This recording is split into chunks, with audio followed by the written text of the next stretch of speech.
Bonjour, je suis Nathalie Grandhomme, psychopraticienne et sexothérapeute. Aujourd'hui, nous allons voir comment sexo-positiver, c'est-à-dire comment appliquer les principes de la sexologie positive à la sexualité.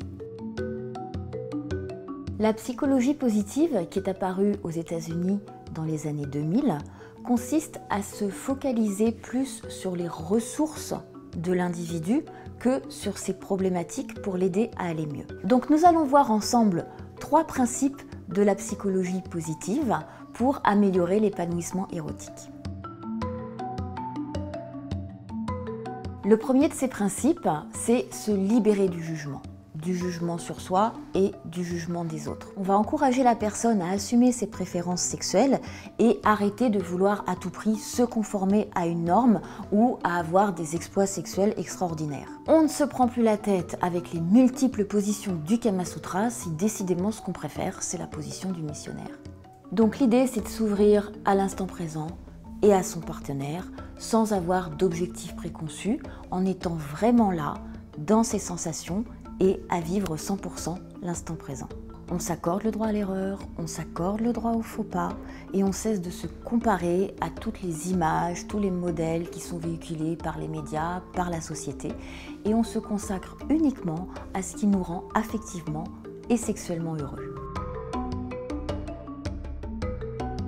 Le deuxième principe, c'est de se valoriser. Dans la littérature ou dans le cinéma, on nous montre forcément des gens qui jouissent très facilement, très souvent, et ça peut vraiment provoquer pour les personnes qui manquent de confiance en elles de véritables complexes. Cette mauvaise estime de soi et ce manque de confiance va entraîner des pensées négatives sur soi et sur l'autre, du type « je suis nulle, je vais jamais y arriver, est-ce que je vais tenir assez longtemps, est-ce qu'il me trouve assez sexuelle ?» Et donc par des techniques de visualisation et d'affirmation positive, on va contrer l'effet de ces pensées négatives.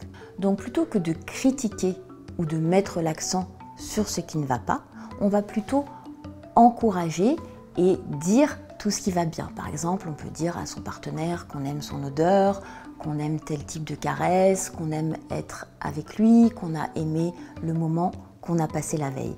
Et le fait de valoriser comme ça ce qui fonctionne et ce qui marche bien va booster la libido des deux partenaires. Et enfin, on va décider de faire de la sexualité sa priorité.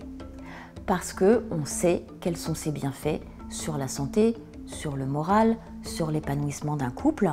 On va donc favoriser ces moments-là et mettre son énergie et lui accorder du temps. Plutôt que de se dire qu'on est fatigué en rentrant du travail, avec tout ce qu'il y a à faire dans la maison, avec les soucis, on va laisser ça de côté et au contraire s'accorder ce moment-là parce qu'on sait, on en connaît les bienfaits et on a envie vraiment de le mettre au centre de sa vie amoureuse.